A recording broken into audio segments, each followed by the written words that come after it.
People as we are, we often make mistakes, jump to conclusions without thinking ahead, and decide on things without even researching. Here's the undeniable truth, folks. Maintaining money is so much more difficult than making it. I mean, you can easily get any kind of job out there, even if it doesn't pay much, you're still getting money. But maintaining it, that's a whole new level you have to master. Think about it. How many times have you seen scenarios in a movie, book, or even in the gospel where someone either inherits a fortune, wins the lottery, and then loses it all in a short period of time?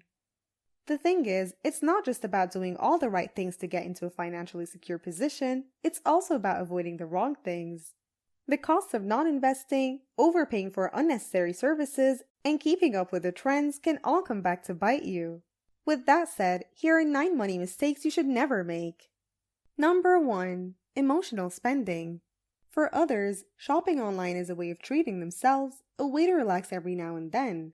And while there's nothing wrong with it once in a while, it can spiral you down to a hole. This is what we call retail therapy, a form of momentarily self-help we give to ourselves. But that's exactly what it is, just a rush or a high we get when we add things to our cart. When we use shopping as a coping method to regulate our emotions, it becomes harmful. Hence, the name emotional spending.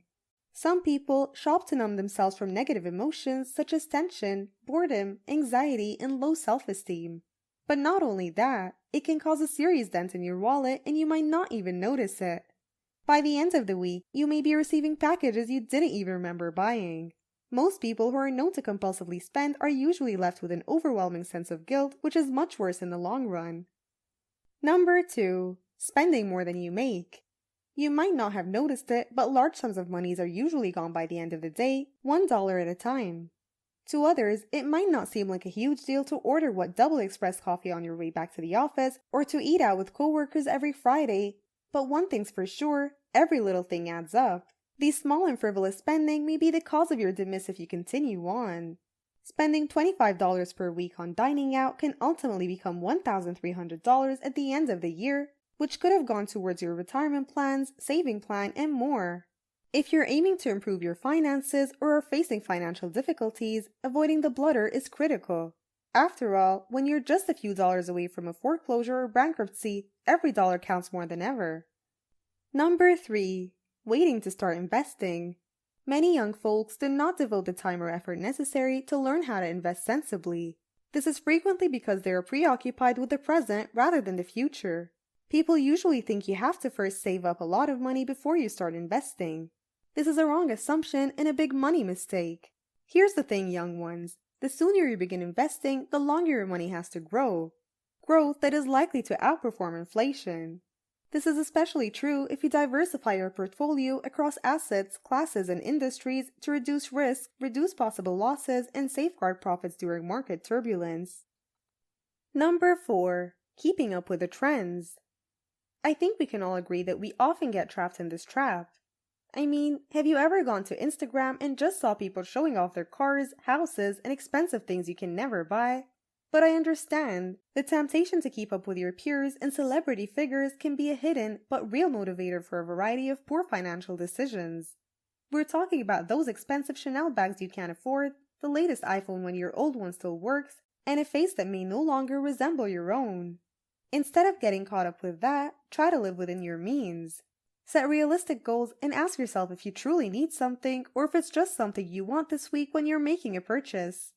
If you have to buy it, at least try to get it on discount. Number 5. Saying whatever to emergency funds.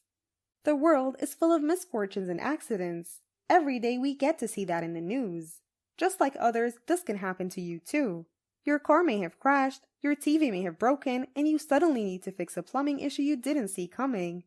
When you're in the middle of an emergency, the last thing you want to be worrying about is how you'll pay for the expenses that come with it. The easiest approach to avoid being in such a stressful position is to put money aside in an emergency fund. An emergency fund is money set aside to address any unforeseen and urgent demands that may arise. It should be kept distinct from the ordinary savings account into which you deposit money for your everyday wants and requirements. Number 6. Getting fooled by quick rich schemes. Getting fooled by rich quick schemes is one of the most common ways to lose money, especially for poor people. This is usually from the phrase fast money, quick troubles, but not only that, A money scheme can almost certainly get you into trouble. This includes Ponzi scams, pyramid schemes, overnight offers, which are often designed to make the scheme creator weather better than you. They usually take your hard-earned money and then leave you empty and pocketless. They usually appear when it comes to new business endeavors, prospects that promise great profits with little risk, so be very cautious. Number 7. Living on borrowed money. Using credit cards to purchase necessities has become very widespread. Credit cards might be a simple way to make purchases for some people, but they can also be a one-way trip to debt for others. Although credit cards are required for some business applications, relying on them excessively might lead to financial catastrophe. Even if a rising number of customers are ready to pay double-digit interest rates on fuel, food, and a variety of other products that are used long before the bill is paid in full, it is not prudent financial advice. Interest rates on credit cards make the cost of the charged things much higher. Using credit might sometimes lead you to spending more than you earn. The use of credit cards can also promote impulse buying. It gives you the impression that you can afford anything with just a swipe of your card. If you're prone to spending too much on credit, make it a practice to pay with cash instead. When you pay with cash, you are physically handing over the money, and seeing the amount of money that has been depleted in your wallet will make you feel the financial effect of the purchase much more than when you pay with credit. Number 8. Living on one source of income. Living on one source of income often results in living paycheck to paycheck. Especially if you're having financial troubles, your best bet to get out of that situation is to have multiple sources of income coming through. Whenever it comes to generating possibilities, imagine yourself as a tree. Do trees only have one branch that bears fruit? No is the plain response. Flowers and fruits are produced by several branches. You should too. You should continue to develop and learn new ways to make your money work for you. This is not only prudent, but also a secure method of assisting you in sleeping at night. Number 9. Relying on only one bank account. For several reasons, having only one bank account is problematic. Initially, having only one bank account makes managing your finances extremely tough. You must save all of your emergency, bill, and college funds in one place if you only have one bank account. Then, if you go overboard and spend this money, you risk not having enough emergency funds or tuition money when you need it. This is why you should have 3 bank accounts at the very least. One should be set aside for emergency cash in case something goes wrong, another for day-to-day expenses, and a third, which I refer to as a play account, for enjoyment. Your play account is the money you set aside for fun or vacation. If you want to be even more safe, you can set up an untouchable account which can be used as a savings account so that you can automate your saving process and ensure your wealth is secured. The bottom line is, it's best to stay away from the dangers of overspending, waiting to start investing, quick rich schemes, living on credit cards, and on one source of income. That's why it's important to keep in mind the list we have provided for you in order to make your finances a major priority, at the same time becoming more knowledgeable about finances and a financial plan. That's it for today, guys. See you next time.